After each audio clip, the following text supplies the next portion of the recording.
민경철 전문가와 함께 이 시각 특징주 바로 알아보도록 하겠습니다. 자, 오늘 장 승부를 걸 만한 종목 어떤 게 있을지 경철 전문가 만나보도록 하겠습니다. 네, 안녕하세요. 네, 안녕하세요. 매일 아침 상한가를 꿈꾸면서 일하는 주식 멘토 민경철 인사드립니다. 네. 진짜 목소리는 상한가 목소리예요. 매일 업돼 네. 있어요. 그렇습니까? 텐션이 좋아요. 이번 주에 상한가만 한 4-5 종목을 잡은 것 같은데 제가 맨날 꿈꾸는 우수한 종목의 상한가는 이제 앞으로도 계속 꿈꿔보도록 하겠습니다. 꿈만 꾸시는 건 아닙니다. 이게 잘하고 현실화가 계신 되기를 것 같아요. 잘하고 계시는 것 같아요. 네, 알겠습니다. 네. 자, 오늘 어떤 종목입니까? 네, 일단은 어제는 우리가 엔터주로서 제가 IOK 종목 130%의 상승 파동을 노려본 직후에 후발주로 우리 판타지오 종목을 네. 저격을 해드렸습니다. 그렇죠. 20년 만에, 25년 만에 상장일을 최저점 영역대에서 이제 막 저점 다졌을 때 이제 막 반등 들어오기 시작할 수 있는 시점에 제가 좀 맥점에서 잡아드렸다고 생각을 하는데요. 네. 자, 오늘 우리 애청자 여러분들께 이제 아침에 또 전해드릴 종목은 이제 상상인이라는 종목이 되겠습니다. 상상인이요? 네, 그렇습니다. 상상인은 또 어떤 모멘텀이 있어서 들고 오셨을까요? 네, 일단은 뭐 첫 번째로 이 종목의 이제 차트를 먼저 보면서 이제 네. 설명을 드려야 될 것 같습니다. 자, 먼저 이 종목을 들고 온 우리 애청자 여러분들께 소개를 시켜드리고자 하는 첫 번째 이유는 자, 차트 보면서 설명드리겠습니다. 네. 자, 상상인 종목이 지금 2018년도 이후에 2018년도 79,000원 고가를 기록하고 지금 과거의 상승분을 반납한 저점 영역대에서 이 박스권 상단 구간까지 좀 시세가 나온 상황입니다. 자, 첫 번째로는 자, 본 종목 죄송합니다. 지금 현대건설로 잘못 나와 있네요. 자, 상상인. 자, 차트가 자, 2018년도, 2019년도 고가를 기록한 이후에 자, 과거의 상승분을 반납한 저가 영역대에 위치를 해 있다는 것을 우리가 좀 확인을 할 수가 있습니다. 자, 2016년도부터의 차트를 보면 자, 4,600원짜리였던 주가가 26,000원까지 거의 6배가 넘게 폭등을 했습니다. 자, 그리고 나서 2019년도 당시에 자, 19,000원, 약 2만 원 정도 선에서 지금의 주가 코로나19 폭락장과 조국 사태 등으로 인해서 2만 원짜리가 마이너스 75%의 낙폭을 보이고 지금 주가가 6,000원대를 지나고 있는데요. 아직도 본주의 기업의 성장 가치와 혹은 매출액적인 측면들, 기업의 외형 규모들, 그리고 올해 나오게 될 그런 실적들을 전망해 봤을 때 지금의 구간은 조금 저평가되어 있는 기술적인 저점 영역대에서 조정 시 매수가 유효할 것 같다는 관점에서 본 종목 일단 첫 번째 매수 근거로 소개를 시켜드리도록 하겠습니다. 네. 그리고 이제 두 번째 이슈입니다. 자, 본주가 이제 기업 분석 들어가서 우리가 첫 번째 기업 개요 먼저 보고하도록 했습니다.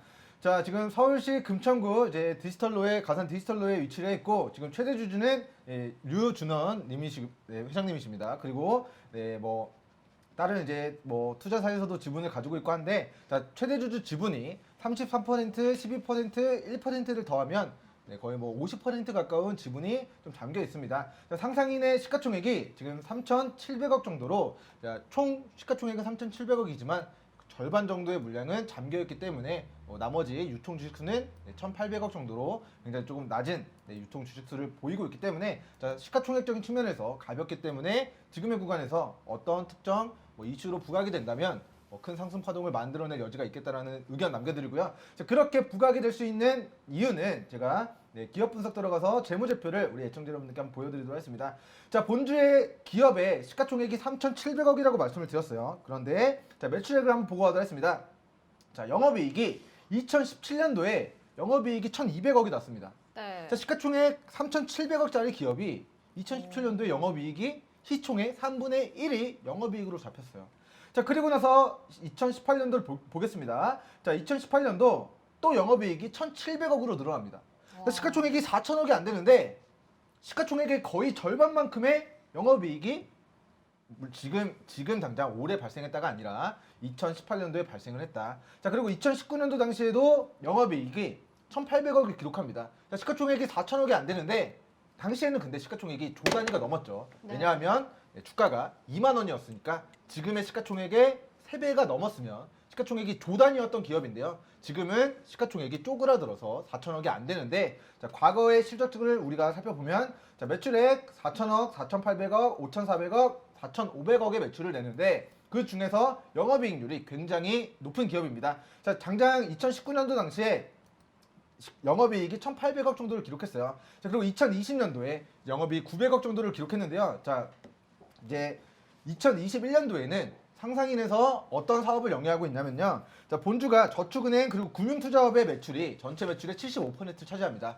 그리고 이 상상인의 그런 뭐 특성상 우리 뭐 전환사채도 참여를 해주고 그 자금들을 납부하면서 뭐 이렇게 영업이익들을 많이 만들어내는데, 자, 올해는 유독 증시가 신고가를 지나고 있죠. 지난해는 코로나19 사태로 좀 어려웠었던 뭐 영업이익을 좀 기록했다고 한다면, 올해는 그런 조국 사태로 인한 조금 뭐 그런 규제들이 조금 더 뭐 완화가 되고, 그에 따라서 영업이익도 다시 전년도 2019년도 이전 수준으로 좀 회복할 수 있지 않을까라는 그런 기대감을 가지고 지금의 바닥권 영역에서 회사가 정말 영업이익 매출액을 폭발적으로 만들어내고 있는 기업입니다. 실체가 없는 기업이 아니에요. 지금 종목명이 상상인인데, 자, 상한가를 상상만 하는 게 아니라 실제 영업이익과 매출액을 만들어내고 있는 기업이기 때문에 기업의 가치가 해를 거듭할수록 매년 수백억에서 천 몇백억을 매년 벌어들이고 있습니다. 그러면 기업이 매출이 증가하고 영업이익이 늘어나면 기업의 가치도 올라가겠습니다. 그래서 첫 번째는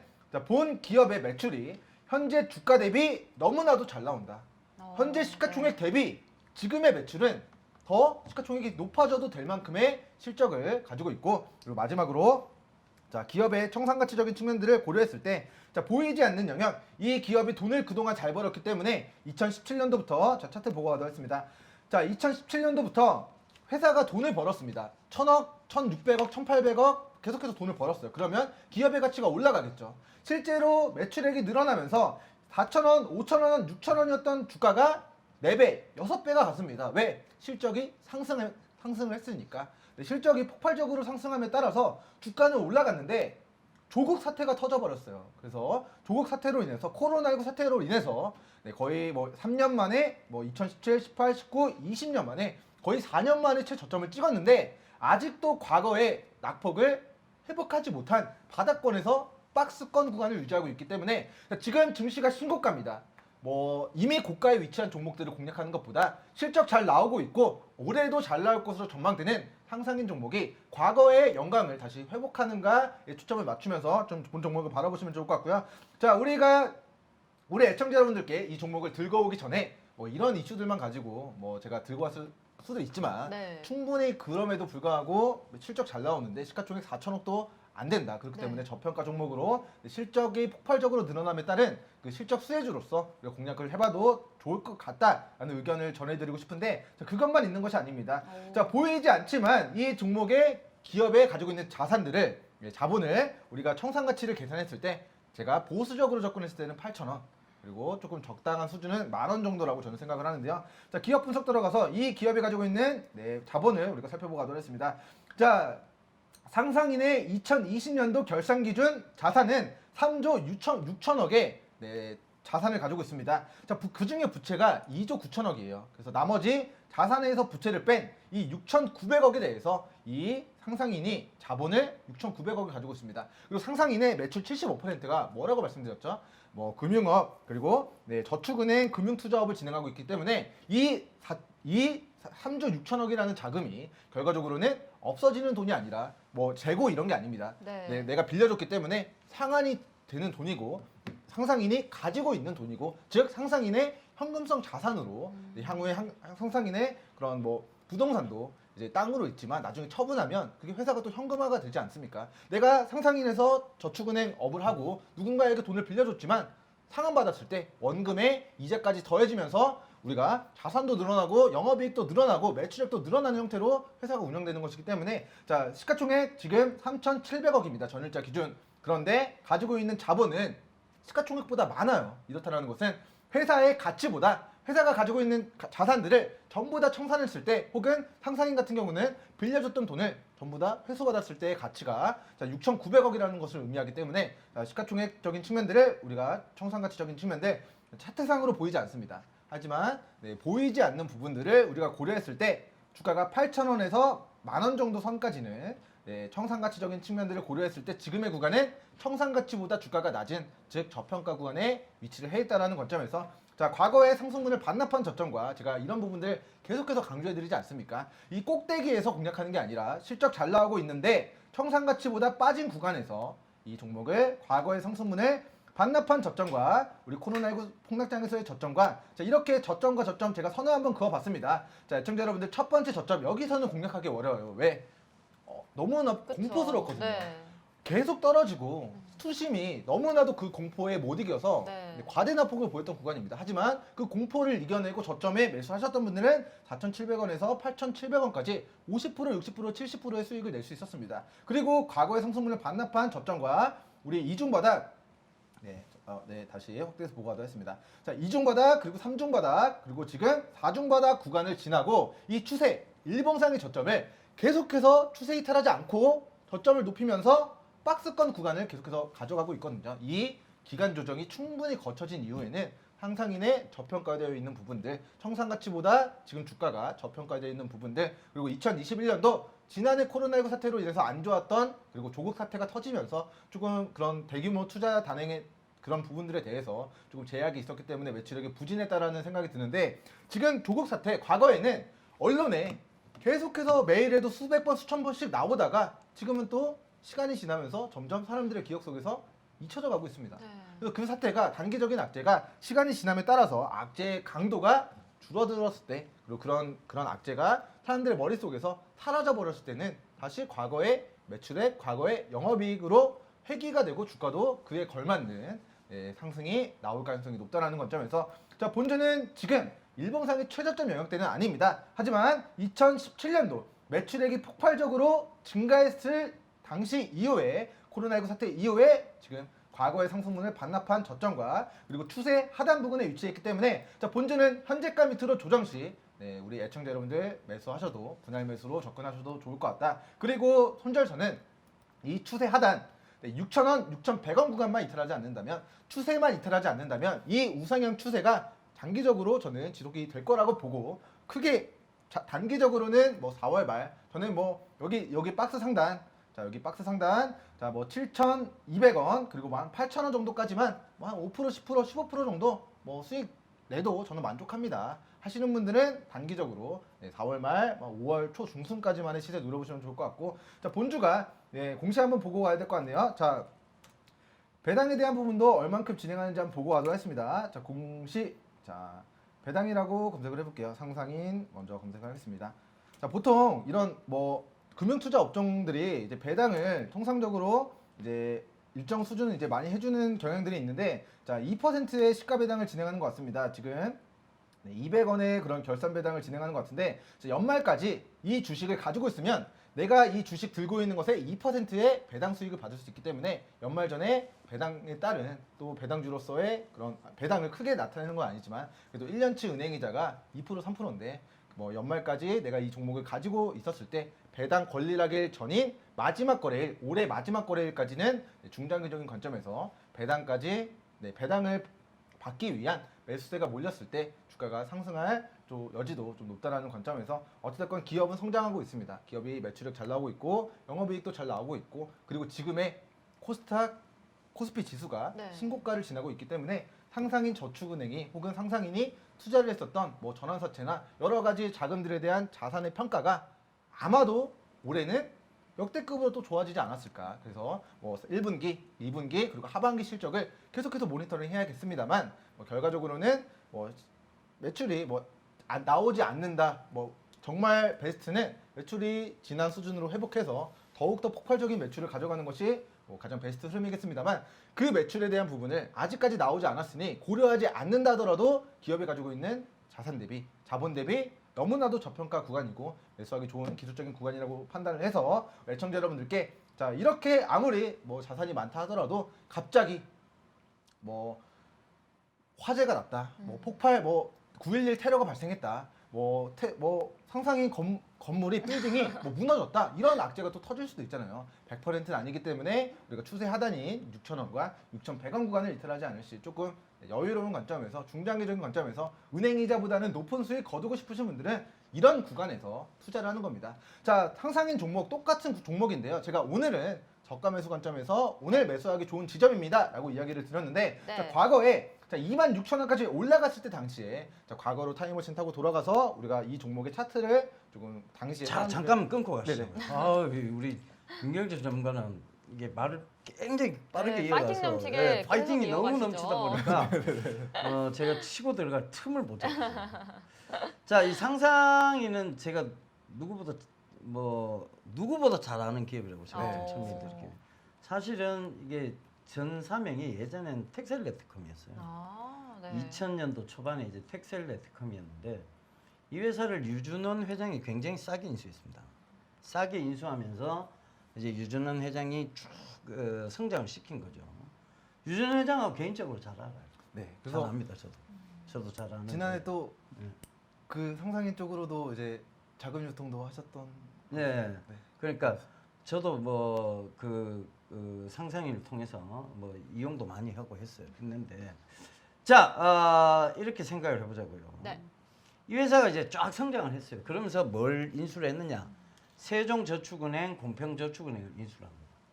그러면서 저축은행에 즉 금융사업으로 뛰어드는데 약간 특화된 금융사업으로 뛰어들었어요. 뭐냐? 다른 쪽은 다 주택담보대출 뭐 이런 것들이었잖아요. 네, 그죠? 근데 여기는 특이하게도 주식담보대출. 네. 그다음에 주식담보대출. 메자닌 그러니까 이제 CB라든가 네, BW 정확히, 이제 이 메자닌에 네. 그러니까 담보대출을 해주기 시작합니다. 네. 이 뛸 염려가 없죠. 왜? 그러네요. 떨어지면 팔면 되니까. 그죠? 네. 어떤 그러니까 증거금이 충분하지 않으면 팔아버리면 되니까 손해 날 일이 없었던 거예요. 근데 그렇게 실적이 잘 나고 있음에도 불구하고 그러면 왜 이게 지금 태클이 걸렸느냐에 대해서 네. 이걸 생각해 봐야 되는데 아까 잘 짚어줬어요. 어떤 조국 사태 때문에 태클이 걸려서 어찌됐든 유준원 회장도 구속되고 지금도 재판 중에 있어요. 아직 재판 계류 중이에요. 그러니까 뭐가 안 되느냐 이게. 재판에 있으면 아무래도 움츠려지게 돼요. 그렇죠. 네. 왜냐하면 너무 활발하게 활동을 하다 보면 더 표적이 될 가능성이 높아서 아마 지금 기업 전체가 약간 움츠려 있는 상황이라고 보시면 딱 접근할 것 같아요. 그러니까 지금 최근에 어떤 급등이 나오긴 힘들어요. 사실은 이 상상이나 뭐 상상인의 지금 계열사가 많아졌죠. 네. 상상인이 골든브리지 증권을 인수해서 이걸 상상인 증권으로 만들었어요. 그 다음에 이 회사 지금 전 사명이 기억이 안 나는데 상상인 인더스트리라고 또 있어요. 아, 예, 상상인 인더스트리. 그러니까 이제 해양 플랜트 사업하는 네. 이 상상인 인더스트리라고 또 있어요. 이 계열사들이 많거든요. 근데 이게 지금 중요한 게 아니고 결과적으로 보면 기업이 뭔가 신성장 동력을 위해서 뛰고 움직여야 되는데 기업 총수의 어떤 약간 리스크가 지금 존재하면서 아직은 활발히 움직여지지 못하고 있는 거예요. 그래서 그 부분 때문이니까 네. 이게 뭐 지금 민경철 전문가 잘 짚었는데 손해날 구간은 아니에요. 여기서 손실을 크게 보겠다 이런 구간은 절대 아니에요.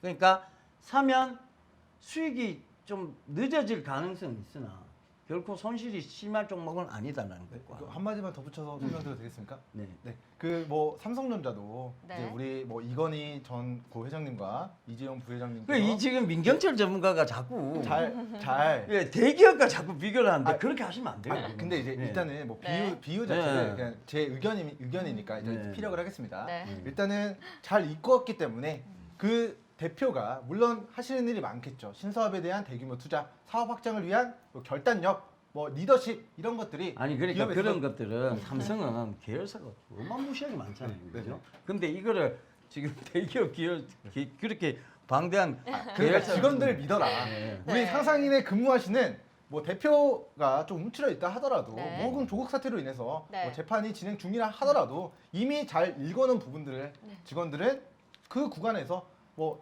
이런 표현을 써서 뭐 적합하지 않을지 모르겠지만 톱니바퀴처럼 열심히 일을 하고 있습니다. 그렇기 때문에 회사가 뭐 네. 실적이 안 나오고 있는 것도 아니고 적자가 발생된 것도 아니고 영업이 꾸준히 폭발적으로 성장을 했다가 조금 주춤한 구간에서 주가도 주춤하지만 네. 네, 앞으로 뭐 직원들을 믿어라 이렇게 좀 저는 정리를 제가 한마디만 드리자면 네, 네. 민경재 전문가님 그게 네. 이게 자꾸 대기업과 이런 중소기업을 비교하면 네. 시청자분들이 뭐 어떻게 생각하냐면 그게 같냐 이렇게 생각하세요. 그 자칫 잘못하면 민경철 전문가님 오해할 수 있습니다. 그러니까 그 부분은 자꾸 지금 한 3일간 가까이 계속 지금 대기업과 비교를 하시는데 대기업과 비교할 부분은 아니고 왜냐하면 중소기업은 사실상 결정권자의 몫이 되게 커요. 우리 회사만 해도 결정권자의 몫이 되게 크죠. 그러니까 그런 게 좀 있어요. 그래서 제가 지금 우려가 되는 거는 이게 지금 저도 얘기 드리잖아요. 민경철 전문가 잘 짚어왔고 손해날 구간은 절대 아니에요. 손해날 구간은 아닌데 기업이 당장 뭐 어떤 굉장히 큰 모멘텀이 생기거나 그렇지는 않을 거예요.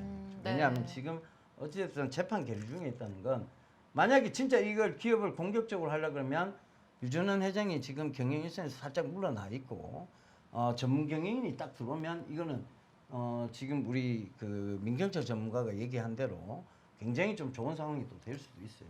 공격적인 행보를 다시 보일 수도 있고. 근데 지금은 그렇지 못하는 게 사실 실제 거기를 안 가봤잖아요. 지금은 사실 주식 담보 대출이 거의 안 돼요. 거의 안 받아줍니다. 상사님. 안 받아줘요. 왜 안 받아주겠어요? 몸을 사리고 있는 거죠. 그렇죠. 몸을 사리고. 그리고 실적이 폭발적으로 늘어나요. 그리고 이제 이런 게 있죠. 네. 그러니까 주식시장에서도 네. 이제 신용이 되는 기업들, 네. 신용이 안 되는 기업들 이렇게 증권사에서도 분류를 하지 않습니까? 그렇죠. 근데 이제 저축은행과 이제 상상인 쪽에서도 이 전환사채는 이 회사채는 되는 회사, 삼성전자 회사채 대출 안 해주겠습니까? 그렇게 신용이 높은 회사들은 이미 다 증권사에도 해주고 그런 회사들은 상상이냐 또 대출 안 해요. 네 맞습니다. 어디 대출 하냐?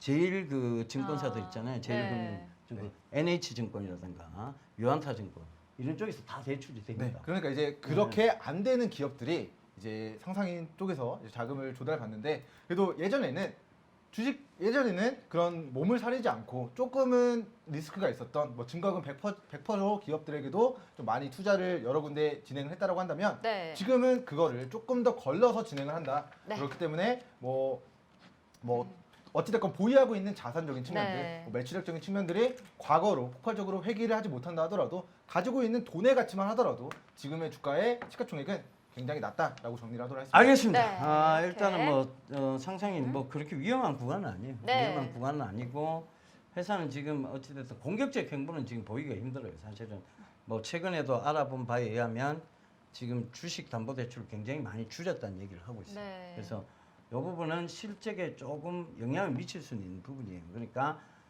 굉장히 저평가는 맞습니다. 그걸 잘 생각하셔서 민경철 전문가가 오늘 상상이 잘 들고 나오긴 했는데 그 부분에 대한 판단은 결국은 시청자분들께서 하시는 게 맞을 것 같습니다. 네. 네, 이렇게 해서 오늘 민경철 전문가와 함께 오늘장 주목해볼 종목 살펴봤습니다. 민경철 전문가는 여기서 인사드리도록 하겠습니다. 네, 저희 다음 주 또 뵙도록 할게요. 네, 다음 주에 뵙겠습니다. 네, 저희는 고생하셨습니다. 또 잠시 후에 예병근 대표님의 영양만점 강의 주식 보감 시간으로 돌아오도록 하겠습니다.